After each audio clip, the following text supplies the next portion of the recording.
Hi everyone, I hope you're doing really well. As many of you probably won't know, my birthday was at the beginning of this month, the 2nd of July. So I thought I would do a book haul video to show you all the wonderful books that my friends and family got me. So they will be in 3 piles. The first will be from my best friend Matt. The second one will be from my best friend Sophie, her partner Callum, and my new little fur niece Bella. If you would see puppy pictures and videos, go follow her on Instagram at a cocker called Bella. I will link her down below. She is adorable. And then the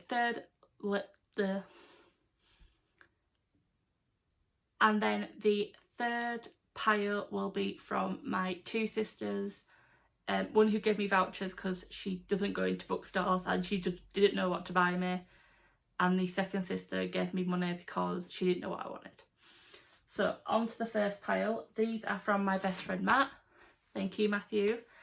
So first of all, we have The Power by Naomi Alderman. As you can see by the bookmark, I am currently reading this book for the Reading Rush Challenge. This book is about women who suddenly get electrical type powers, and the men realise they have no control really in the world as they used to. I'm really enjoying this book so far. My review, as I'm reading it, my review will be in my wrap up at the end of the month. The next book he bought me was Pretty Jane and the Viper of Kidbrooke Lane by Paul Thomas Murphy. This book I have also read for the Reading Rush, so that will be in my wrap up. This is a historical real life novel about the murder of a maid, called Jane Maria Clewson.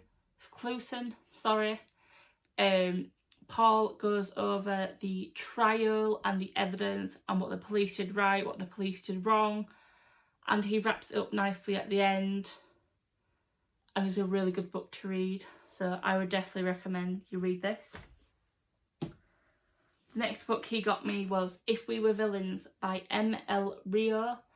This book I put on my list years ago and didn't remember putting it on there, so I will read you what it says on the blurb. Oliver Marks has just served 10 years for a murder he may or may not have committed. On the day of his release, he is greeted by the detective who put him in prison. Detective Colburn is retiring and he wants to know what really happened a decade before. As a young actor at an elite conservatory, Oliver noticed that his talented classmates seemed to play the same characters on stage and off. Villain, hero, temptress. Though he was always a supporting role. But when the teachers change the casting, a good-natured rivalry turns ugly, and the play spills dangerously over into real life. When tragedy strikes, one of the 7 friends is found dead. The rest face their greatest acting challenge yet, convincing the police and themselves that they are blameless. This is a really good concept, I feel. Hoping to read it around September, October time, because it's got kind of a crime thriller type vibe to it, and that's when I plan to read all my crime thriller type books. The next book is The Rules of Magic by Alice Hoffman. This is the prequel to Practical Magic. I have seen the film, I haven't read the book. That is on my wish list, so I'm holding off from reading this book until I get that one. This, I believe, is about the family curse and how it came to be, if I'm thinking correctly. Don't want to say too much because also that will spoil Practical Magic. If you have seen Practical Magic the film, you will know what the family curse is.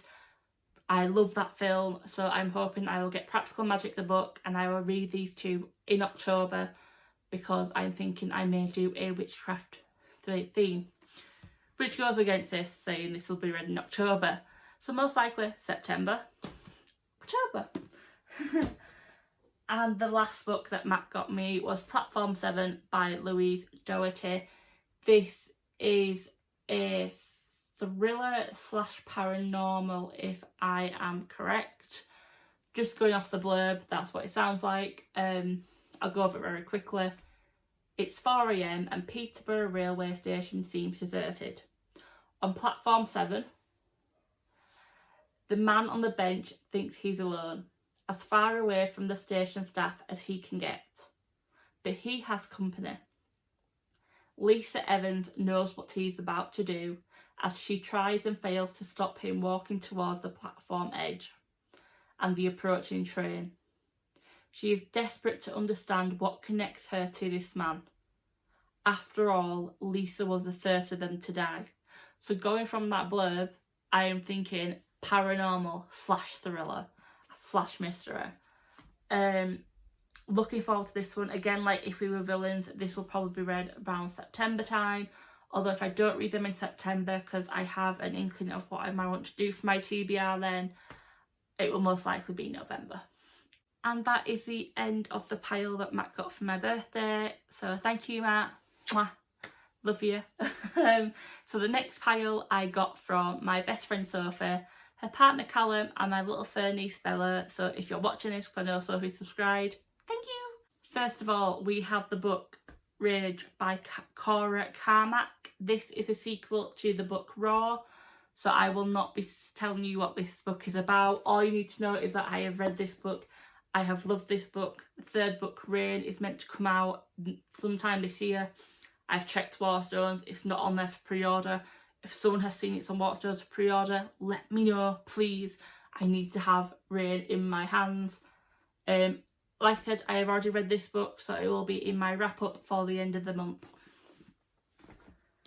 Next on the list is The King's Witch by Tracy Borman. This is set in London in the court of the new King, James I, and is about a maid. Yes, I think she's a maid, and she is embroiled into a dark plot to destroy the king and parliament. Really looking forward to this one. I do read a lot of historical fiction books, so I'm thinking this will be right up my alley. I know my friend Sophie, who bought me this book, has read it. If I remember correctly, she really enjoyed this book. So I think that means I will hopefully enjoy this book. I know there is a sequel that has come out this year, so if I enjoy it, the sequel will be added to my TBR to be bought for Christmas. And I love the cover as well. I couldn't think of the title then. Yeah, I really love the cover of this book as well. Next on the list is Beyond a Darkened Shore by Jessica Leake. This was included in a Fairy Loot box a few years ago, if I remember correctly. So it is a YA novel. It is about a princess, if I remember correctly, who, she's a princess whose land is always being plundered by enemies, and she has to work with an enemy who has visions like herself to destroy another enemy. So it really sounds really fun. Yeah, that's it. I know that sounds really vague, but I put this on my list years ago and I didn't get it from the Fairy Loot because I just missed out. Really looking forward to it. I love the cover as it goes from front to back. It all goes together. I'm thinking I can guess what will probably happen between the two characters. I think a lot of people can for YA. And I have to say Fairy Loot are really good at picking their YA books. Even though I don't get Fairy Loot boxes anymore, I am thinking of getting them again. I do keep an eye out on what books have been included, and I do pick a lot of them up afterwards as well. So yeah, fun times. The last book I got from Sophie, I should say it's from Bella, is The Foundling by Stacey Halls. I am so happy she got me this book. So Sophie didn't know this when she put the order in a book depository. It was just a normal hardback. And then she got the book.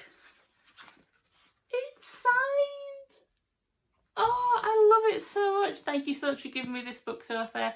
I know you might have wanted to keep it, but I'm pretty sure Callum will have told you to. Actually, I know he did. You told me that Callum told you to give me this book. So this book is based in London, 1754. You follow a young lady called Bless who left her illegitimate daughter at a foundling hospital, but when she gets there, she is told that her little girl has been picked up already by her a few years prior. And then less than a mile away from where Bless lives, you follow a young widow who has not left the house for a decade. I read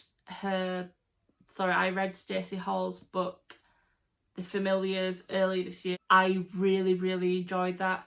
Like I said with The King's Witch, I enjoy historical fiction books. I love history. So I'm hoping this will be as good as The Familiars.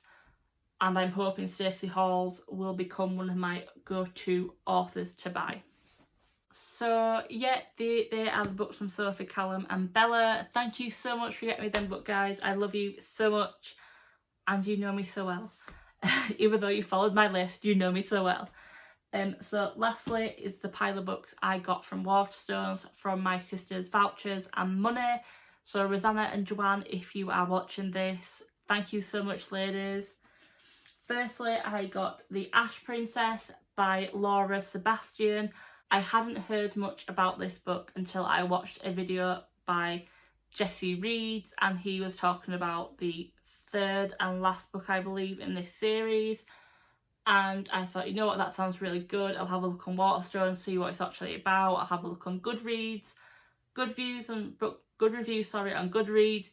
And I thought, you know what, they have it in my local Waterstones, I'll pick it up. It is a YA book and it's about a girl whose family is, so her mother was murdered in front of her eyes and she was called the Fire Queen.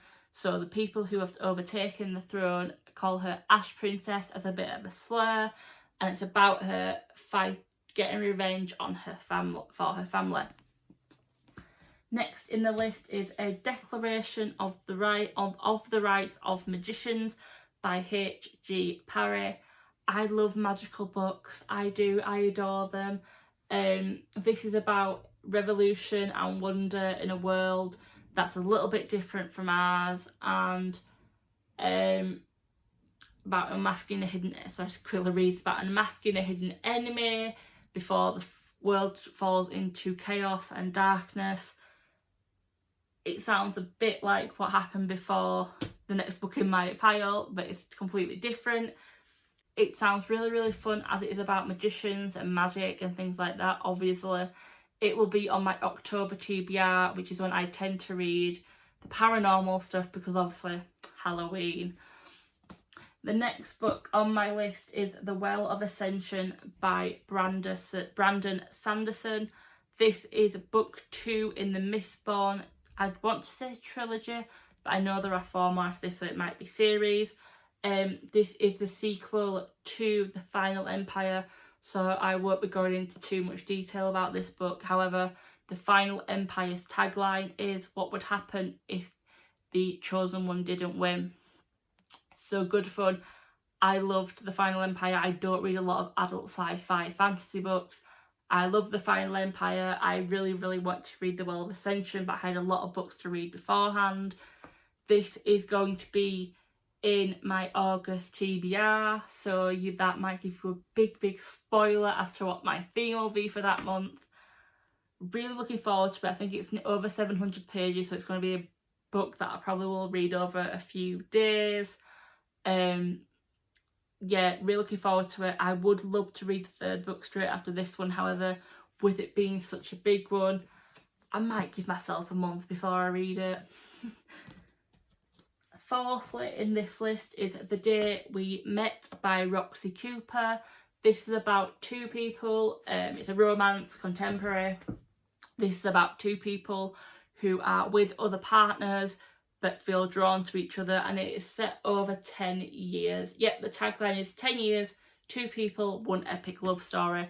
I don't read a lot of contemporary adult romances. I read The Flat Share by Beth O'Leary. Loved it. If you haven't read it, read it, read it, read it. Really, really good concept. So I'm thinking I'm going to dive more into adult romance / contemporaries.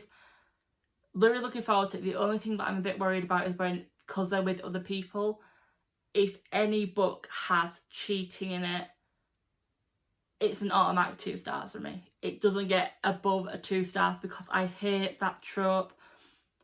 You can tell me beforehand their partner is awful. Absolutely, get them out of that relationship. Do not get them out of that relationship by having them cheat on them. I don't care what you say. Probably I'm going too much in detail, but I just don't like cheating in books. So I'm hoping it won't have any cheating. I'm hoping relationships will just peter out. But I can already hear by talking about this, I'm kind of putting myself off. I'm hoping I will read this in September, but let's see what happens. And lastly on this list is A Necessary Evil by Abir Mukherjee. I probably butchered his name, I do apologise. This is a sequel to A Rising Man.